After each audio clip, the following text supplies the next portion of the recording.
मोनासै नालाय 4 बोसोराव एबार मोनथारबावगोन होननानै जोङो गाखोनो फैदों। फंबायमोन नोंसोरो बावखुंग्रि हाजोखौ जोङो बोसोरथाम जाखाबाय गाखोनाया दा एबारहाय 3 बोसोर गाखोनायाव गोसोनाय मोनासै नालाय एबार 4 बोसोर गाखोनायाव सासे लांफागोन होननानै जों गाखोनो फैदों। दा बे थांखिजों जोङो फैदों बाहाय। 3 बोसोर गाखोबा गोसोनायखौ मोनमारो नामा बेयाव? बेखौथ' मोनो होन्दोंमोन जों मोनासै। दा 4 बोसोराव जोङो ट्राइ नायबावसै खनसेबाव मोनगोन ना मोना। दा बे थांखिजों जों फैदों। दिनै गाखोलांथारगोन जोबजासिम आं बक्सखौ थिखोनानै गाखोगोन।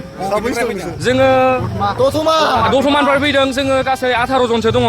दा दतमानिफ्राय फैदों जों दा दासो गाखोनायनो नागिरदों।